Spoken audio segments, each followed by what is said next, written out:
అనుదిన పరిశుద్ధ గ్రంథ పఠనము. నిర్గమకాండం 38వ అధ్యాయం. మరియు అతడు తుమ్మకర్రతో దహన బలిపీఠమును చేసెను. దాని పొడుగు 5 మూరలు, దాని వెడల్పు 5 మూరలు. అది చచ్చౌకమైనది. దాని ఎత్తు 3 మూరలు. దాని 4 మూలలను కొమ్ములను చేసెను. దాని కొమ్ములు దానితో ఏకాండమైనవి.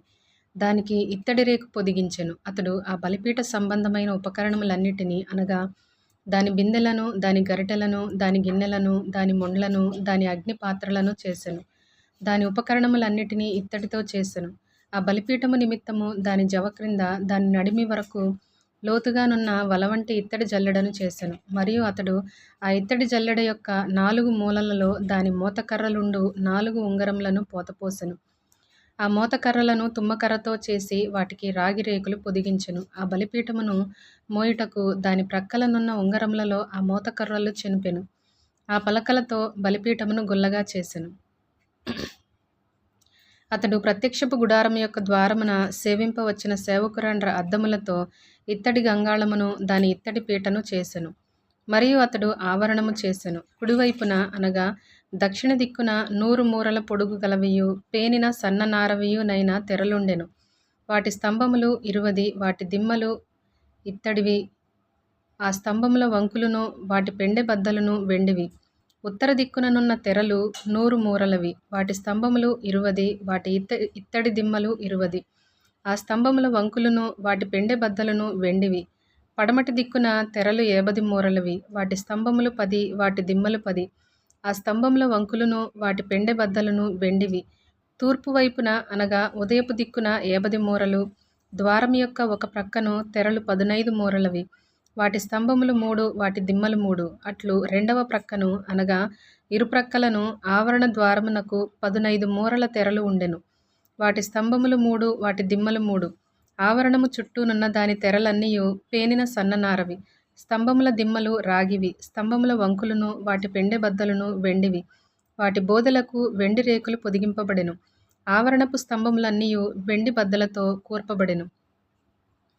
ఆవరణ ద్వారపు తెర నీలధూమ్ర రక్త వర్ణములు గలదియు పేనిన సన్ననారతో చేయబడినదియునైన బుటాపనిది. దాని పొడుగు 20 మూరలు. దాని ఎత్తు అనగా వెడల్పు ఆవరణ తెరలతో సరిగా 5 మూరలు. వాటి స్తంభములు 4, వాటి ఇత్తడి దిమ్మలు 4. వాటి వంకులు వెండివి. వాటి బోదెలకు వెండి రేకు పొదిగింపబడెను. వాటి పెండె బద్దలు వెండివి. మందిరమునకును దాని చుట్టూనున్న ఆవరణమునకును చేయబడిన మేకులన్నీయు ఇత్తడివి. మందిర పదార్థముల మొత్తము అనగా సాక్ష్యపు మందిర పదార్థముల మొత్తము ఇదే. ఇట్లు వాటిని యాజకుడైన అహరోను కుమారుడగు ఈతామారు లేవీయుల చేత మోషే మాట చొప్పున లెక్క పెట్టించెను. యూదా గోత్రికుడైన హూరు మనుమడును ఊరు కుమారుడునైన బెసలేలు యెహోవా మోషేకు ఆజ్ఞాపించినదంతయు చేసెను. దాను గోత్రికుడును అహీసామాకు కుమారుడునైన అహోలియాబు అతనికి తోడయుండెను. ఇతడు చెక్కువాడును విచిత్రమైన పని కల్పించువాడును నీలధూమ్ర రక్తవర్ణములతోనూ సన్ననారతోనూ బుటాపని చేయువాడునై ఉండెను. పరిశుద్ధ స్థల విషయమైన పని అంతటిలోనూ పని కొరకు వ్యయపరచిన బంగారమంతయు అనగా ప్రతిష్ఠింపబడిన బంగారు పరిశుద్ధ స్థలపు తులము చొప్పున 116 మణుగుల 530 తులములు. సమాజములో చేరిన వారి వెండి పరిశుద్ధ స్థలపు తులము చొప్పున 400 మణుగుల 1575 తులములు. ఈ పన్ను 20 ఏండ్లు మొదలుకొని పైప్రాయము కలిగి లెక్కలో చేరిన వారందరిలో అనగా 6,03,550 మందిలో తలకొకటి అరతులము. ఆ 400 వెండి మణుగులతో పరిశుద్ధ స్థలమునకు దిమ్మలు, అడ్డతెరకు దిమ్మలను అనగా ఒక దిమ్మకు 4 మణుగుల చొప్పున 400 మణుగులకు 100 దిమ్మలు పోతపోయబడెను. 1575 తులముల వెండితో అతడు స్తంభములకు వంకులను చేసి వాటి బోదలకు పొదిగించి వాటిని పెండె బద్దల చేత కట్టెను. మరియు ప్రతిష్ఠింపబడిన ఇత్తడి 280 మణుగుల 2400 తులములు. అతడు దానితో ప్రత్యక్షపు గుడారపు ద్వారమునకు దిమ్మలను, ఇత్తడి వేదికను, దానికి ఇత్తడి జల్లెడను, వేదిక ఉపకరణములన్నిటినీ, చుట్టూనున్న ఆవరణమునకు దిమ్మలను, ఆవరణ ద్వారమునకు దిమ్మలను, ఆలయమునకు మేకులన్నిటినీ, చుట్టూనున్న ఆవరణమునకు మేకులన్నిటినీ చేసెను. నిర్గమకాండం 39వ అధ్యాయం. యెహోవా మోషేకు ఆజ్ఞాపించినట్లు పరిశుద్ధ స్థలములో అహరోను చేయు సేవ నిమిత్తము నీలధూమ్ర రక్త వర్ణములు గల సేవా వస్త్రములను అనగా ప్రతిష్ఠిత వస్త్రములను కుట్టిరి. మరియు అతడు బంగారుతోనూ నీలధూమ్ర రక్త వర్ణములు గల నూలుతోనూ పేనిన సన్ననారతోనూ ఏఫోదును చేసెను. నీలధూమ్ర రక్త వర్ణములు గల నూలుతోనూ సన్ననారతోనూ చిత్రకారుని పనిగా నేయుటకు బంగారును రేకులుగా కొట్టి అది తీగలుగా కత్తిరించిరి. దానికి కూర్చు భుజఖండములను చేసిరి. దాని 2 అంచుల యందు అవి కూర్పబడెను. దాని మీదనున్న దాని విచిత్రమైన దట్టి ఏకాండమైనదై దానితో సమమైన పని కలిగి బంగారుతోనూ నీలధూమ్ర రక్త వర్ణములు గల పేనిన సన్ననారతోనూ చేయబడెను. అట్లు యెహోవా మోషేకు ఆజ్ఞాపించెను. మరియు బంగారు జవలలో పొదిగిన లేత పచ్చలను సిద్ధపరచిరి. ముద్రలు చెక్కబడినట్లు ఇశ్రాయేలీల పేర్లు వాటి మీద చెక్కబడెను. అవి ఇశ్రాయేలీలకు జ్ఞాపకార్థమైన రత్నములగునట్లు ఏఫోదు భుజముల మీద వాటిని ఉంచెను. అట్లు యెహోవా మోషేకు ఆజ్ఞాపించెను. మరియు అతడు ఏఫోదు పనివలె బంగారుతోనూ నీలధూమ్ర రక్త వర్ణములు గల పంక్తులతోనూ సన్ననారతోనూ చిత్రకారుని పనిగా పతకమును చేసెను. అది చచ్చౌకముగా నుండెను. ఆ పతకమును మడతగా చేసిరి. అది మడవబడినదై జానెడు పొడుగు జానెడు వెడల్పు గలది. వారు దానిలో 4 పంక్తుల రత్నములను పొదిగిరి. మాణిక్య గోమేధిక మరకతముల గల పంక్తి మొదటిది. పద్మరాగ నీల సూర్యకాంత మణులు గల పంక్తి రెండవది. గారుత్మకము యష్మురాయి ఇంద్రనీలమును గల పంక్తి మూడవది. రక్తవర్ణపు రాయి సులిమాని రాయి సూర్యకాంతమును గల పంక్తి నాలుగవది. వాటి వాటి పంక్తులలో అవి బంగారు జవలలో పొదిగింపబడెను. ఆ రత్నములు ఇశ్రాయేలీల పేర్ల చొప్పున 12 గోత్రముల పేర్లు ఒక్కొక్క దాని మీద ఒక్కొక్క పేరు చెక్కబడెను.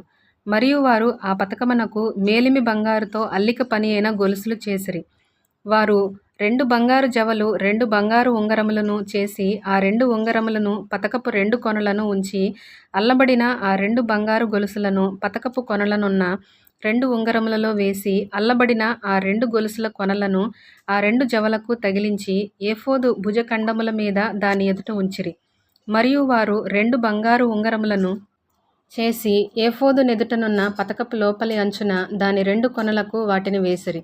మరియు 2 బంగారు ఉంగరములను చేసి ఏఫోదు విచిత్రమైన నడికట్టునకు పైగా దాని 2వ కూర్పునద్దనున్న దాని ఎదుటి ప్రక్కను ఏఫోదు 2 భుజఖండములకు దిగువను వాటిని వేసిరి.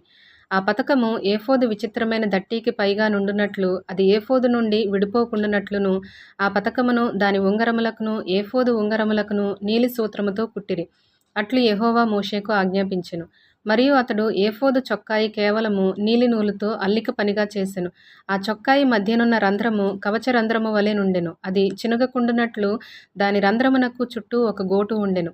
మరియు వారు చొక్కాయి అంచుల మీద నీలధూమ్ర రక్త వర్ణములు గల పేనిన నూలుతో దానిమ్మ పండ్లను చేసిరి. మరియు వారు మేలిమి బంగారుతో గంటలను చేసి ఆ దానిమ్మ పండ్ల మధ్యను అనగా ఆ చొక్కాయి అంచుల మీద చుట్టూనున్న దానిమ్మ పండ్ల మధ్యను ఆ గంటలను పెట్టిరి.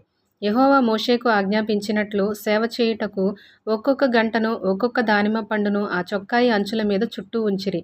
మరియు యెహోవా మోషేకు ఆజ్ఞాపించినట్లు వారు అహరోనుకును అతని కుమారులకును నేత పని అయిన సన్ననార చొక్కాయిలను సన్ననార పాగాలను అందమైన సన్ననార కుళాయిలను పేనిన సన్ననార లాగులను నీలధూమ్ర రక్త వర్ణములు గల పేనిన సన్ననారతో బుటాపని అయిన నడికట్టును చేసిరి. మరియు యెహోవా మోషేకు ఆజ్ఞాపించినట్లు వారు మేలిమి బంగారుతో పరిశుద్ధ కిరీటభూషణము చేసి చెక్కిన ముద్రవలె దాని మీద యెహోవా పరిశుద్ధుడు అను వ్రాత వ్రాసిరి. యెహోవా మోషేకు ఆజ్ఞాపించినట్లు పాగాకు మీదుగా కుట్టునట్లు దానికి నీలి సూత్రమును కట్టిరి. ప్రత్యక్షపు గుడారపు మందిరము యొక్క పని యావత్తును సంపూర్తి చేయబడెను. యెహోవా మోషేకు ఆజ్ఞాపించిన ప్రకారముగానే ఇశ్రాయేలీయులు చేసిరి. అప్పుడు వారు మందిరమును గుడారమును దాని ఉపకరణములన్నిటినీ దాని కొలుకులను పలకలను కమ్ములను స్తంభములను దిమ్మలను ఎరుపు రంగు వేసిన పొట్టేళ్ల తోళ్ల పైకప్పును సముద్ర వత్సల తోళ్ల పైకప్పును కప్పుతెరను సాక్ష్యపు మందసమును దాని మోతకర్రలను కరుణాపీఠమును బల్లను దాని ఉపకరణములన్నిటినీ సముఖపు రొట్టెలను పవిత్రమైన దీపవృక్షమును సవరించు దాని ప్రదీపములను అనగా దాని ప్రదీపముల వరుసను దాని ఉపకరణములన్నిటినీ దీపము కొరకు తైలమును బంగారు వేదికను అభిషేక తైలమును పరిమళ ధూప ద్రవ్యములను శాలా ద్వారమునకు తెరను ఇత్తడి బలిపీఠమును దాని కుండు ఇత్తడి జల్లెడను దాని మోతకర్రలను దాని ఉపకరణములన్నిటినీ గంగాళమును దాని పీటను ఆవరణపు తెరలు దాని స్తంభములను, దాని దిమ్మలను, ఆవరణ ద్వారమునకు తెరను, దాని త్రాళ్లను, దాని మేకులను, దాని ప్రత్యక్షపు గుడారములో మందిర సేవ కొరకైన ఉపకరణములన్నిటినీ, పరిశుద్ధ స్థలములోని యాజక సేవార్థమైన వస్త్రములను, అనగా యాజకుడైన అహరోనుకు పరిశుద్ధ వస్త్రములను, అతని కుమారులకు వస్త్రములను మోషే యొద్దకు తీసుకొని వచ్చిరి. యెహోవా మోషేకు ఆజ్ఞాపించినట్లు ఇశ్రాయేలీయులు ఆ పని అంతయు చేసిరి. మోషే ఆ పని అంతయు చూచినప్పుడు యెహోవా ఆజ్ఞాపించినట్లు వారిని దానిని చేసియుండిరి. అలాగుననే చేసియుండిరి గనుక మోషే వారిని దీవించెను.